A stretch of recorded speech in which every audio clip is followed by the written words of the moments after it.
అమ్మ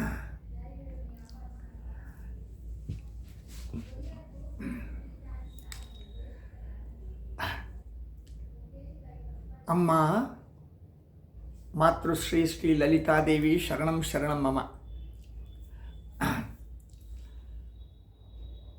గురుబ్రహ్మ గురుర్విష్ణు గురుర్దేవో మహేశ్వర గురు సాక్షాత్ పరబ్రహ్మ తస్మై శ్రీ మేధో దక్షిణామూర్తి శరణం మమ. యోగీశ్వర శ్రీకృష్ణ పరమాత్మ శరణం మమ. ప్రతి మనిషికి ఐశ్వర్యం కావాలి, ప్రతి మనిషికి అదృష్టం కావాలి, ప్రతి మనిషికి అధికారం కావాలి, ప్రతి మనిషికి ఆడి చెప్పు చేతుల కింద ఆడి పరివారాలు, స్నేహితులు, బంధువులు, అధికారులందరూ కూడా ఉండవాలి. ఇది ప్రపంచాద్యంతంగా ఒక పల్లె నుంచి పెద్ద పెద్ద పట్టణాల వరకు ప్రపంచమంతా ఉండేటువంటి ఆలోచన. ఇంచుమించుగా పైసామే పరమాత్మ అంటే డబ్బులకు దేవుడు కూడా దాసోహం అని చెప్పి తల వంచుతాడని, పని చేస్తాడని నమ్మకాలు చాలామందికి ఉంది. కానీ ఇవి నిజమే అయినా కానీ పైసేమే పరమాత్మ కాదు, పరమాత్మయే పైసా. అంటే పరమాత్ముడుగాన నీకు దక్కితే, పరమాత్ముడుగాన నిన్ను ఒప్పితే అప్పుడు నీ దగ్గర పైసలకు అబ్బో డబ్బే డబ్బు, అధికారమే అధికారం. చదివిన వాళ్ళు, అధికారస్తులు, బాగా సొమ్ముండే వాళ్ళందరూ నీ చుట్టూరు తిరుగుతారన్నమాట. మ్యాటర్కి వచ్చేస్తాం. ప్రపంచం లోపల ఇవన్నీ జరగాలంటే అష్టదరిద్రాలు అని చెప్పి 8 దరిద్రాలు ఉన్నాయి. ఆ 8 దరిద్రాలు ఎవడి దగ్గర అయితే ఉంటాయో వాడికి ఐశ్వర్యము, అధికారము అంటే రాజు రాజరికాలు ఉంటే కూడా ఈ అష్టదరిద్ర లక్షణం ఉంటే వాడు తాత్కాలిక రాజే తప్ప ఈ అష్టదరిద్రాల వాడిని పీడిస్తుంది అనమాట. అది కలిబాధ, కలిపీడ అంటారు. అవి ఏవి అని ఒకసారి చూస్తాం. ఎప్పుడో నోట్ చేసుకున్నా, నేను రాసుకున్నా. అప్పుడప్పుడు నాకు రాత్రిలో మేలుకు వచ్చినప్పుడు రాసుకుంటా. దాన్ని మళ్ళీ చెప్తా. ఇప్పుడు చెప్తా. అష్టదరిద్రాలు అనగా ఏది అంటే ఉండి కలిగి ఎప్పుడు గతి లేదు, గతి లేదు, నా దగ్గర లేదు, నా దగ్గర లేదు అనుట. కలిగి గతి లేదనుట. ఎవ్వరికి ఉన్నా దానము ధర్మము చేయకుండుట. కోటీశ్వరుడు, కుబేరుడు, వాడి దగ్గర ఏం చేస్తాడంటే నాకు ఆ కష్టము, నాకు ఈ కష్టము, నేను మొన్నే కోట్ల రూపాయలు ఖర్చు పెట్టాను, నేను అక్కడ పెళ్లి చేస్తుని, ఇక్కడ చావు చూస్తుని, అక్కడ ఆసుపత్రికి ఇస్తుని, ఏదేదో చేస్తుని, ఇట్లా రకరకాలుగా. మొన్న కోటి ఇచ్చినాను, అక్కడ లక్షలు ఇచ్చినాను, దేవస్థానంలో కిరీటాలు, కత్తులు, గదలు వేసినాను. కానీ నిండు చెరువులో నీళ్లు లేదు అన్నట్లుగా, నిండా చెరువు నిండింటే నీళ్లు లేదు అన్నట్లుగా ఎంతోమంది మహనీయులు ఉంటారు. అన్నదానాలు చేసి ఛత్రాలు నడిపినట్టుగా ఉంటుంది. కానీ ప్రాణం పోయేటప్పుడు 10 రూపాయలు సాయం చేయడం అనమాట. ఇది ఉండి కలిగి లేదనుట 1. 2 ఉన్నా లేదనుట, దాన ధర్మాలు చేయకపోవుట.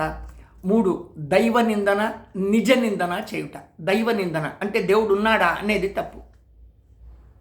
దేవుడు లేకుంటే నువ్వు చచ్చి ఊరుకుంటావు. అసలు దేవుడు ఉన్నాడా అని మాట్లాడింది ఎవరు? మాట్లాడే శక్తి నీకు ఇచ్చింది ఎవరు? ప్రశ్న వేసే శక్తి నీకు ఇచ్చింది ఎవరు? అంటే ఆ దేవుడు. ఆ దేవుడు హిందూ దేవుడు, ముస్లిం దేవుడు, క్రిస్టియన్ దేవుడు కాదు. ఆ తర్వాత ఉన్నోడి దేవుడు, లేనోడి దేవుడు అంతకన్నా కాదు. కోమటోళ్ళ దేవుడు, రాజుల దేవుడు, బాపనోళ్ళ దేవుడు, మాలమాదిగల దేవుడు, మంగళ దేవుడు, ఎరికల దేవుడు, యానాడి దేవుడు, ఇట్లా ప్రపంచంలో ఇటువంటి దేవతలు లేరు. దేవుడు ఒకడున్నాడు. అంటే గుర్తు పెట్టుకోండి. జాతులు చెప్పరాదనుకుంటే కానీ రాసుకున్నాను, ఎప్పుడో రాసుకున్నాను. అంటే థాట్ నా మనసుకు వచ్చింది రాసినాను కాదు, అది శాస్త్రం. అంటే మనం పెట్టుకోండి జాతులు. పని చేసేదాన్ని బట్టి అర్థమైన కుంభార, చంబార, కంబార అనేటువంటి జాతులు వచ్చినాయి తప్ప అర్థమైన పుట్టుకతో జాతులు ఏముండవు. పుట్టుకతో ఆడామగా కూడా తెలియదురా స్వామిరంగా. ఆ తర్వాత మళ్ళీ లింగాన్ని కనుక్కుంటారు.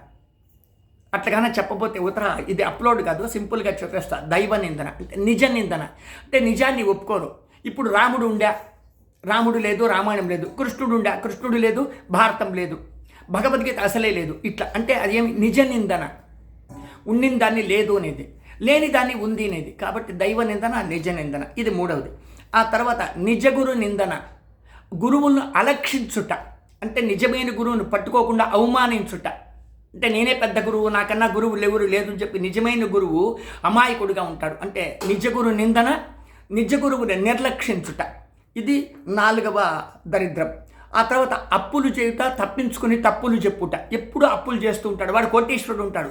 కానీ జోబులో కానీ, బ్యాంకులో కానీ, కొంపలో, ఇంట్లో కానీ డబ్బు వాడనమాట. వాడు ఎదురుగా ఉండే వాళ్ళకి టోకన్స్ వేసి అక్కడి నుంచి ఇక్కడికి, ఇక్కడి నుంచి అక్కడికి మార్పిడి, కొండ మార్పిడి చేస్తూ ఉంటాడు. మళ్ళీ ఆ డబ్బులు అడిగిండే సమయానికి ఇస్తానని చెప్పి ఇవ్వకుండా ఎగేస్తూ ఉంటాడనమాట. అప్పులు చేయుట, తప్పులు చెప్పుట, తప్పించుకునుట. ఆ తర్వాత ఎప్పుడు మత్తులో మునిగి ఉండుట. తినరాని పదార్థములు తినుట, తాగరాని పదార్థములు, సేవించరాని పదార్థములు సేవించుట. దైవ భక్తిలో నామాలో విభూతో పెట్టుకుని అర్థమైన అడ్డదారిలో ఉండుట. నోములు వ్రతాలు మత్తులో చెయ్యుట. యజ్ఞయాగాదులకు మత్తులోనే, దేవాలయాలకు కానీ గురువుల యొక్క సన్నిధానాలు కానీ మత్తులోనే వెళ్ళుట వచ్చుట. నువ్వెంత, దేవుడెంత, నీ పూజ ఎంత అని మత్తులో తినరాంది తిని తాగరానిది తాగి చెప్పుట. ఆ తరువాత ఆడవారిని నిందించుట, అంటే స్త్రీలను ఏడిపించుట, స్త్రీలను పీడించుట, స్త్రీలను తరతరహాలుగా బాధించుట. ఆ తరువాత ఎల్లప్పుడూ అశుచిగా ఉండుట, ఎప్పుడు ఏడుపు రోదనంతో ఉండుట. నాకేమిచ్చాడు దేవుడు, నాకేమిచ్చాడు గురువు, నాకేమిచ్చారు నా పితృదేవతలు, నా తల్లి తండ్రి, నాకేమిచ్చారు పెద్దలు అనుట. ఆ తరువాత పెద్దగా ఎంత గతి కలిగినా అర్థమైన ఒక ఉంగరం కానీ, ఒక గడియారం కానీ, ఒక బ్రాస్లైట్ కానీ, ఒక కడియం కానీ, ఒక ఏదో ఒకటి, ఒక పంచలోహంది కానీ, ఒక దారంది కానీ ఏదన్నా గొంతులో లేకపోవటం. గొంతులో అంటే ఒక దారం, ఒక మాల లాంటిది లేకపోవట. అంటే ఏదైనా సరే నీకు గతి కలిగించేటప్పుడు ఖచ్చితంగా ఉంగరం వేసుకోవాలి, వాచి పెట్టుకోవాలి, కడియం పెట్టుకోవాలి, అథవా ఇంకేదన్నా నగ పెట్టుకోవాలి. గొంతులో కూడా ఏదన్నా ఒక డాలర్ లాంటిది చైన్ వేసుకో. అంటే గతి కలిగిన వాళ్ళు, గతి లేనివాడు లేదండి. ఉండి కూడా ఏం వేసుకో అంటే నేను సామాన్యంగా ఉంటాను అంటాడు. ఆ తర్వాత ఎప్పుడు మాసిన బట్టలు వేసుకుంటాడు, ఇంచుమించుగా చినిగిల బట్టలు వేసుకుంటాడు. ఇవన్నీ కలిస్తే అర్థమైన 8 విధాల సంప్రదాయాలలో గతి కలిగిన వాడు ఐశ్వర్యవంతుడు, అంటే కుబేరుని లాంటి ఐశ్వర్యం ఉంటే కూడా వాడు ఏమీ లేకుండా అర్థమైన ఉంటారు. నేనైతే పేర్లు చెప్పను కానీ అర్థమైన మంత్రులు, రాజులు కూడా ఇటువంటి వారు ఉన్నారు. వానికి కోట్లుకుంటుంది, కుళ్ళిపోతూ ఉంటుంది, చెదులు పట్టి ఉంటుంది. కానీ వాడు ఏమరా ఉంటాడంటే ఇంచుమించుగా పాత బట్టలు వేసుకుంటాడు. ఇంచుమించుగా ఒక తరహా అంటే ఇవ్వవలసిన వాళ్ళకి ఇవ్వడు, అబద్ధాలు తప్పు చెప్తాడు, ఇంట్లో ఉండి లేదంటాడు, ఏదో మీటింగ్ మీద అంటాడు. ఇవన్నీ కూడా అష్టదరిద్రాలకు లెక్క. ఇవి అష్టదరిద్రాలు ఎవరినైతే ఆవరించుంటుందో, ఏ ఆఫీసుల్లో ఉంటుందో, ఏ కచేరీల్లో ఉంటుందో, ఏ ఇండ్లలో ఉంటుందో అనరాదు. కానీ ఏ దేశంలో ఉండినా, ఏ రాష్ట్రంలో ఉండినా, ఏ జాతిలో, ఏ భాషలో, ఏ కులంలో, ఏ వయస్సు వారితో ఉండినా, ఇందులో స్త్రీలు కానీ, పురుషులు కానీ, మహారాజులు కానీ, ఏ జాతి వాళ్ళు కానీ, ఇవన్నీ కూడా అష్టదరిద్ర లక్షణాలు. ఇవి పోగొట్టుకునేదానికి ఒకే ఒక సులభమైన పద్ధతి ఉంది. ఏమి అంటే ఇంచుమించుగా మన దగ్గర ఉండేటువంటి వస్తువులను ఖచ్చితంగా వాడుట, ఉపయోగించుట, ఉన్నదానిలో 10 మందికి పంచుట, అబద్ధం చెప్పకుండా సాధ్యమైన సత్యహరిశ్చంద్రుడు కాలేకపోవచ్చునేమో కానీ నిజాన్ని పలుకుట, నిజం చెప్పుట. నీకు గతి కలిగి నువ్వు తిండి తినేటప్పుడు కనీసం అంటే నీకన్నా ముందర దైవదత్తంగా ఎవరికైనా, నీ వారికి, నీ దగ్గరి వారికి, నీ సేవకుడికి, నీ మిత్రునికి, నీ బంధువుకు, నీ దగ్గర ఆజుబాజు ఆత్మీయుడికి భోజనం పెట్టుట. ఇవన్నీ కూడా చేస్తే అర్థమైన దాదాపు ఈ అష్టదరిద్రాలు వెళ్ళిపోతాయి. ఆ తర్వాత గురువును, నిజమైనటువంటి గురువు, నీకెవరు ఆశీర్వాదం చేస్తారో, నీకెవరు మంచి మార్గం చూపించినారో, నీకు ఎవరు 4 అక్షరాలు విద్య నేర్పించినారో, నీ గురించి ఎప్పుడు కానీ మనసావాచా కర్మని నలుగురికి మంచిగా చెప్పుకుంటారో, నిన్ను గొప్పగా చూడవాలని చెప్పి ఎవడైతే తప్పిస్తాడో అటువంటి గురువుని ఇప్పుడు నిందించరాదు, అతన్ని చొలకనగాను చూడరాదు. ఏదన్నా ఫంక్షన్లో నువ్వు ఏమి చేసినా ఆ గురువును ఒకతర ఆహ్వానించుట, అతన్ని ఆదరాభిమానం చేయుట, అతనికి కావలసినటువంటి ఖర్చు వెచ్చాలలో నువ్వు అతనికి సహాయం చేయుట. అతను అడగలేడు, మొహమాటం పడి ఉంటాడు, కానీ నువ్వే అతనికి సహాయం చేయుట. అంటే గురువును కాపాడుట, గురువును భక్తిభావంగా చూచుట. ఇవన్నీ కూడా అష్టదరిద్రాలు పోగొట్టేటువంటి దివ్యశక్తులు. అంటే లేనిపోని లక్షలకు యజ్ఞయాగాదులు చేసి నేను రాజశ్యామల యాగం చేస్తే ముఖ్యమంత్రి అయిపోతా, ప్రధానమంత్రి అయిపోతా, రాష్ట్రపతి అయిపోతా, ఇంకేమన్నా కోటేశ్వరుడు అయిపోతా అని చేసేదానికన్నా ఒక రాజశ్యామల యాగం చేస్తే ఎంత డబ్బు ఖర్చు అవుతుంది, ఎంతమంది అందుకు చేరతారు, ఇందులో నిజమైన నీ గురువు ఉంటాడా, నిజమైన నీ స్నేహితులు ఉంటారా, నిజమైన నీ బంధువులు ఉంటారా, నిజంగా నువ్వు 10 రూపాయలు తీసుకుని ఎగ్గొట్టిండేవాడు ఇందులో ఉంటాడా అని ఆలోచన చేసుకుని అప్పుడు మీరు గాన రాజశ్యామల యాగం లాంటి యాగాలు చేస్తే, రాజశ్యామల యాగం లేదని చెప్పను, దశమహావిద్యలో అది ఒకటి. కానీ లలితా సహస్రనామం దేనిలోనూ ఒకటి కాదు, ప్రపంచానికి అంతటికన్నా మించింది లలితా సహస్రనామం. ఈ లలితా సహస్రనామ పారాయణ చేస్తూ లలితాదేవి దాసుడుగా, లలితాదేవి సేవకుడుగా మీకు ఈ మాటలు చెప్తూ ఉన్నాను. సూత్రేమణి గణా ఇవ, ఒక మాల నిల్చుకొని తింటే అందులో సూత్రం, దారం కానీ అథవా తంతి లాంటిది కానీ ఏదైనా ఉంటుంది. ఆ ప్రకారంగా అష్టదరిద్రాల గురించి చెప్పా. ఈ అష్టదరిద్రాలు పోగొట్టుకునే నిజం చెప్పడము, ఉన్నదాన్ని దానము ధర్మము చెయ్యడము, ఆ తర్వాత గురువును భక్తిగా గౌరవించడము, ఫస్ట్ గురువును కనుక్కోవడం, ఎవరు నా గురువు, ఆ గురువుని ఎట్టి పరిస్థితుల్లో కానీ వదిలిపెట్టకూడదు, అతనికి అవమానం కాకూడదు, ఆ గురువు వేసిండేటువంటి మాట, చెప్పినటువంటి మాటను తప్పకూడదు. ఇంచుమించుగా ఈశ్వర కృపా కటాక్ష సిద్ధిస్తు. ఎందుకంటే గురువు మేధో దక్షిణామూర్తి, సాక్షాత్ మీకు గురువు రూపంలో మనిషిగా వస్తాడు. ఇడికేం తెలుసులే అనరాదు. ఎందుకంటే అప్ప అమ్మ ఓనామాలు రాదు. కూలి చేస్తే కూడా అర్థమైన, ఆడికి పుట్టిండేవాడు అర్థమైన లండన్కి పోయేవాడు చదవచ్చు బాగా, అమెరికాకి పోయి వాడు చదవచ్చు, జపాన్లో పోయి వాడు ఇంకేమన్నా కూడా చదవచ్చు. ప్రపంచ దేశాల్లో విజ్ఞానిపై వాడు కుబేరుడైపోయి విమానాల కంపెనీకో, హెలికాప్టర్ కంపెనీకో, ఇంకా దేనికన్నా కంపెనీలకు పెద్దగా ఓనర్ అయిపోవచ్చు, ఎండీ అయిపోవచ్చు, సిఇఓ ఇంకేమన్నా అయిపోవచ్చు. సిఓడి, సిబిఐ కూడా ఐఏఎస్లు, ఐపీఎస్లు, ఎఫ్ఎల్బిఎల్ కూడా చదివి వాడు బాగా రిచ్ అయిపోవచ్చు. కానీ ఈ రిచ్ అయిపోయినటువంటి వాడికి తల్లి తండ్రి ఏమీ తెలియదు పాపం. వాళ్ళ విజ్ఞానం ఏమీ తెలీదు, అజ్ఞానం వాళ్ళని ఆవరించింది. కానీ ఇటువంటి బిడ్డకి జన్మనిచ్చింది వాళ్ళే. అటువంటి వాళ్ళు మనకు ఎంతోమంది, ఇప్పుడు నేను పేర్లు చెప్పే సమయం లేదు, కానీ ఎంతోమంది ఋషులకు, ఎంతోమంది విజ్ఞానులకు, ఎంతోమంది మన దేశ సౌభాగ్యాన్ని అంటే రాజమహారాజులకు, ఎటువంటి మహనీయులకు జన్మనిచ్చినటువంటి తల్లిదండ్రులు వాళ్ళ పెద్దగా తెలీదు. కానీ ఓం నమ శివాయ శివ పంచాక్షరి, ఓం నమో నారాయణాయ అష్టాక్షరి, శ్రీకృష్ణ పరమాత్మ పరబ్రహ్మణే నమః, ఇది బ్రహ్మాండ విద్య. శ్రీకృష్ణ పరమాత్మ పరబ్రహ్మణే శరణమమ్మ. ఇటువంటి రకరకాలైనటువంటి విద్యలతో తల్లి తండ్రి అమాయకులుగా ఉండి బిడ్డల్ని పెంచి పోషించి మా సర్వస్వం, మా దేవదేవుడు అని చెప్పి కూతుర్ని కొడుకుని పెంచుకుంటారు. వాళ్ళు పెళ్ళైన తర్వాత ఆ పెళ్ళాం పిల్లలు వాళ్ళు ఇతర కుటుంబం అయిన తర్వాత వాళ్ళు విదేశాలకు వెళ్ళిన తర్వాత కాసంత ఈ గురువుల్ని కానీ తల్లిని తండ్రిని కానీ మర్చిపోతారు. ఈ దుర్మార్గులు మళ్ళీ వీళ్ళుగా చచ్చిపోతే డబ్బులిచ్చి పిండం దండం పెట్టిస్తారు. ఇది పనికిరా. ఇవన్నీ కూడా దరిద్ర లక్షణాలే. అష్టదరిద్రాలు అష్టైశ్వర్యాలకు పద్మాసనే పద్మకరే సర్వలోక్యైక్య పూజ్యతే నారాయణే ప్రియే దేవి సుప్రహిత భవ సర్వదా.